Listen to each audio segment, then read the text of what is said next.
श्री स्वामी समर्थ. तर 31 मार्च स्वामी प्रकट दिन आहे. तर त्यानिमित्तानं आपल्याला पूजा मंडळी कशी करायची आहे, महाराजांना अभिषेक कसा करायचा आहे, तसेच एक दिवसीय पारायण कसे करायचे आहे ते आपल्याला या व्हिडिओमध्ये पाहता येणार. स्किप न करता नक्की पहा. माझ्या चॅनलवर तुम्हा सर्वांचे खूप खूप मनापासून स्वागत करते. गुढीपाडव्याच्या सर्वांना मनापासून शुभेच्छा. सर्वांच्या इच्छा आकांक्षा पूर्ण होऊ द्यात हीच परमेश्वराची मी प्रार्थना करते. आणि आपल्या व्हिडिओचा आता जो विषय असणार आहे तो विषय असणार आहे 31 मार्चला स्वामी प्रकट दिन आहे. तर त्या निमित्तानं आपल्याला सगळ्यात साधी सोप्या पद्धतीनं कशा प्रकारे स्वामींची पूजा करता येईल, कशी मांडणी करायची आहे, त्याच्यानंतर एक दिवसाचं जर आपल्याला पारायण करायचं असेल तर ते कशा पद्धतीने केलं पाहिजे, तर हे सर्व आपण ह्या आजच्या व्हिडिओमध्ये पाहणार. तर ही सर्व मांडणी कशी करायची आहे, आपल्याला जर एक दिवसाचं पारायण करायचं असेल स्वामींचं तर ते कशा पद्धतीने करायला हवं आपल्याला, हे सर्व आपण पाहणार आहोत. तर या दिवशी आपल्याला पहाटे लवकर उठून आंघोळ करून घ्यायची आहे. घर स्वच्छ करायचं आहे. आपलं देवघर जे आहे ते स्वच्छ करून घ्या. त्यानंतर आपल्या घराचा जो उंबरट आहे त्याला हळदीचा लेप लावून घ्या. त्याच्यानंतर घरामध्ये धूप अगरबत्तीनं घर सर्व सुगंधित करून घ्या. त्याच्यानंतर गोमूत्र शिंपडून घर शुद्ध करा. त्याच्यानंतर मग आपण ज्या ठिकाणी पूजा मांडणी करणार आहोत त्या ठिकाणी आपल्याला स्वस्तिक काढायचं आहे रांगोळीनं, आणि त्याच्यावर हळदी कुंकू वाहून आपल्याला पाठ ठेवायचा आहे. पाटावर आपण लाल कापड किंवा पिवळ्या कलरचं कापड तुम्ही घेऊ शकताय. त्याच्यानंतर आपल्या घरामध्ये जर स्वामींचा फोटो असेल किंवा मूर्ती असेल तर तुम्ही अभिषेक करा, आणि फोटो असेल तर फोटो स्वच्छ पुसून घ्या. त्याच्यानंतर त्याला अत्तर कापसाच्या सहाय्याने तुम्ही अत्तर लावून घ्या. त्याच्यानंतर जर घरामध्ये तुमच्या समई असेल तर तुम्ही समई लावू शकताय स्वामींच्या बाजूला. अगदी साध्या सोप्या पद्धतीने आपण ही सेवा मांडणी, आपली सेवा स्वामींची करायची आहे. खूप सोप्या पद्धतीने आपल्याकडे आपल्या घरामध्ये जे शक्य असेल आपल्याकडून त्या पद्धतीने आपण ती पूजा मांडणी करावयाची आहे. तर आपल्याकडे जर स्वामींसाठी सिंहासन असेल तर तुम्ही स्वामींची मूर्ती ठेवण्यासाठी ते सिंहासन ठेवून घ्या. त्याच्यानंतर समई, आपली जी अगरबत्ती लावायला स्टँड जे आहे ते सर्व आपण पूजा मांडणी करून घ्या. त्याच्यानंतर स्वामींची जी जपमाळ आहे ती जपमाळ तुम्ही तिथे मांडून घ्या. आपल्याला जर एक दिवसीय पारायण करायचं असेल तर तुम्ही तिथे कसं आहे, गणेश पूजा झाल्याशिवाय आपली कोणतीच पूजा सिद्ध होत नाही असं म्हणतात. तर तुम्ही नारळ तिथे मांडून घ्या. त्याच्यानंतरला आपल्याला मग आपल्याकडे जर स्वामींची मूर्ती असेल तर आपल्याला अभिषेक करावयाचा आहे. तर अभिषेक करताना आपण फक्त पाण्याने सुद्धा करू शकतो, आणि जर शक्य असेल तर आपण पंचामृताने सुद्धा आपण अभिषेक महाराजांना करू शकतोय. तर तुम्ही अगोदर पाण्याने अभिषेक केलात तर तुम्ही त्याची जी क्रिया आहे ते तुम्ही घरामध्ये सर्वांना प्यायला देऊ शकताय. त्याच्यानंतर आपण जर पंचामृताने केलं तर अगोदर तुम्ही पाण्याने अभिषेक करा, त्याच्यानंतर परत दुधाने अभिषेक करा, त्याच्यानंतर परत पुन्हा पाण्याने अभिषेक करा.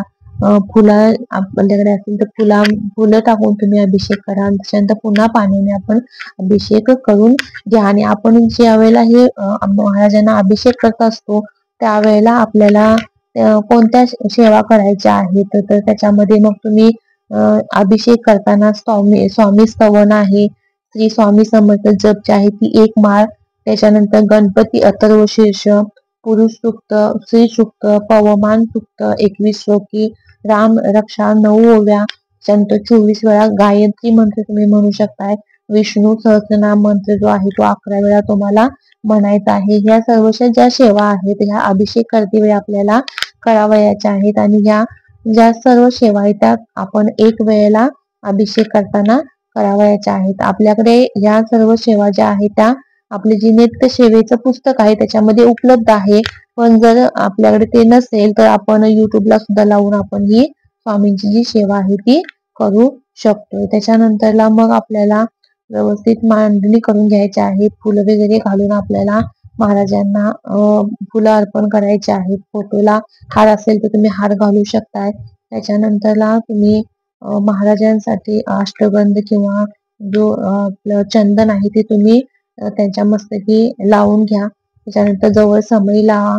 धूप दीपानं तुम्ही अगरबत्ती दाखवून स्वामींची जी आहे ती यथाशक्ती तुमच्याकडून जी पूजा आहे ती तुम्ही नक्की करून घ्या.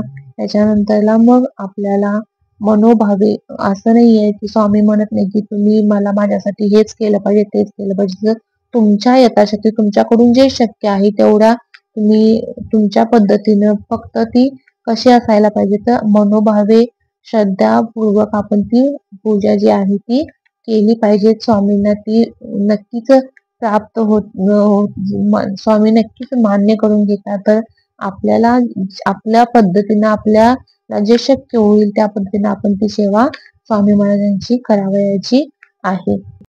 व्यवस्थित मांडणी करून घेतल्यानंतर आपल्याला धूप अगरबत्तीनं स्वामींना दाखवायचे आहे. धूप अगरबत्ती त्याच्यानंतरला स्वामी महाराजांचं जे स्वामी चरित्र सारामृत आपल्याला जर पारायण करायचं असेल तर ते पुस्तक आपण तिथं त्यालाही पूजा करून तिथे घेतली पाहिजे.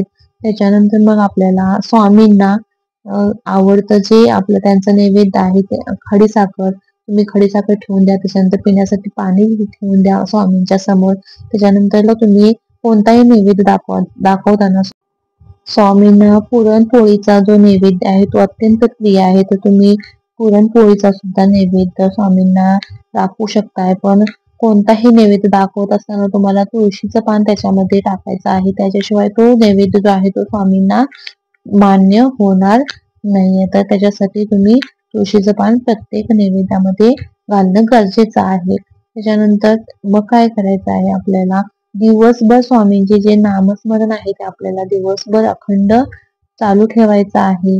आणि हे करत असताना आपल्याला अगदी मनोभावे श्रद्धापूर्वक आपल्याला स्वामींना प्रार्थना करायची आहे. स्वामींची सेवा करत असताना ज्यामध्ये जर काही कमी राहिला असेल तर तुम्ही माफी करा या अशा पद्धतीने आपण त्यांची क्षमा याचना करायची आहे, प्रार्थना करायची आहे. स्वामींची सेवा जी आहे ती अत्यंत प्रभावी सेवा मानली जाते. आणि स्वामी जे आहेत आपले श्री स्वामी समर्थ महाराज हे पटकन कोणाच्याही हाकेला धावून जाणारे असे असल्यामुळे त्यांची सेवा जी आहे आपण केलेली आहे ती त्यांना पटकन पोचते. त्यामुळे तुम्ही अगदी मनोभावे ही पूजा करायला विसरू नका. या दिवशी आपल्याला तारक मंत्राची जर सेवा करायची असेल, कोणी 21, कोणी 11, कोणी 7 दिवसाची सेवा करत असेल तर अगोदर संकल्प करावा लागतो.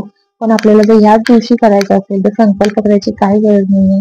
त्यासाठी आपल्याला एक ग्लास भरून पाणी घ्या. तुम्ही आपल्या पितळेच्या ग्लासमध्ये घ्या किंवा स्टीलच्या घ्या. त्याच्या खाली आपल्याला एखादं ताट ठेवायचं आहे. साईडला अगरबत्ती लावून ठेवा तुम्ही आणि ग्लासवर हात ठेवून आपण 11 वेळा आपल्याला तारक मंत्र जो स्वामींचा आहे निशंक होई देवना हा 11 वेळा आपल्याला म्हणायचा आहे. आणि त्याच्यानंतरला आपल्याला 11 वेळा म्हणून झाल्यानंतरला जी साईडला अगरबत्ती आपण लावून ठेवली आहे त्याच्यातली जी रक्षा आहे ती थोडीशी आपण त्याच्यामध्ये टाकून ही जी तीर्थ आहे ही तीर्थ आपण घरातील सर्वांना पिण्यासाठी द्यावयाचं आहे.